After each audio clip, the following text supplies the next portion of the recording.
I'm Jim Higgins, a volunteer here at the St. Charles County Veterans Museum. One of my favorite stories in the museum is the story of Paul Sebacher, U.S. Navy. Paul joined the Navy in January 1943. He was 20 years old. A trainer encouraged Paul to consider the submarine service. He told him it's good duty, and besides, it pays a little bit more. You got to be amongst the best, he also told him. Well, Paul said, if I'm going to go in the Navy, I want to be amongst the best. So he joined the submarine service. Paul spent his first year training on submarines. In the submarine service, you're cross-trained on virtually every position on the submarine. First time learning diesel engines and learning how to fire torpedoes. And then he learned the electrical and all the other stations. Paul then was assigned to Pearl Harbor, the submarine base. Paul took a tugboat to Pearl Harbor, and they were towing a 5,000-foot cable on a barge full of ammunition. The tugboat went up and down all the way over there and made Paul seasick. Paul said, it's the first time I was ever seasick, and fortunately it was the last time. At Pearl Harbor, Paul was assigned to the USS Picuda, SS-382, a Balo-class submarine. Paul was 6'2", and his nickname was Slim. Paul told us that after about 14 days on the submarine, he knew where everything was at on the ceiling. He kept finding things with his head. Paul said they called submarines pig boats. The reason they called them pig boats was the guys never took showers. The only ones allowed fresh showers were the captain and the cook, so the submarine smelled a little bit. Paul was on watch one time. All the sailors like to go on watch because you got to go on deck and you breathe some fresh air. Paul one time told the story about how he saw some smoke off in the distance. One of the early times he had been on lookout, and he called down, I see smoke, it's 365 degrees. And of course that puzzled everybody on the boat. And they said, Paul, you know that there is no 365 on a compass.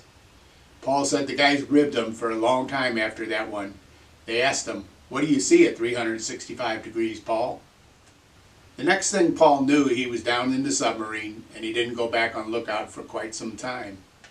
Back then they were using Mark 14 steam torpedoes. Paul explained those torpedoes were not very reliable. Sometimes we'd fire them, we'd get a hit, and it would just thud against the Japanese ship and not explode.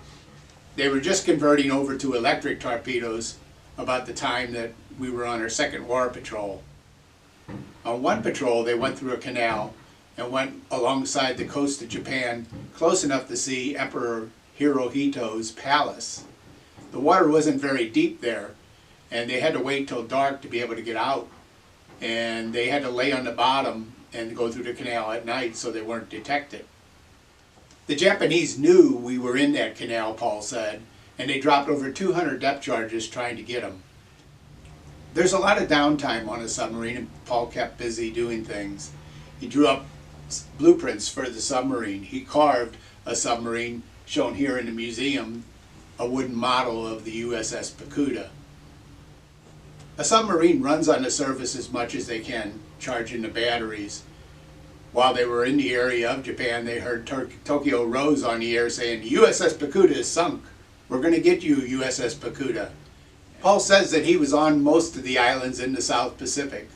Oftentimes they join up with 2 other submarines and hunt as a wolf pack.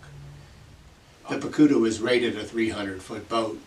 Oftentimes they'd go lower than that, sometimes as deep as 525 feet, to avoid Japanese depth charges. If you're underneath the depth charge when it explodes, it won't hurt the boat. When you're that deep, the boat actually creaks and makes a lot of noises, and doors won't even shut. I asked Paul, I said, did it scare you when you were depth charges? He said, no, it didn't bother me. Paul said the lowest they ever went was about 525 feet to avoid depth charges.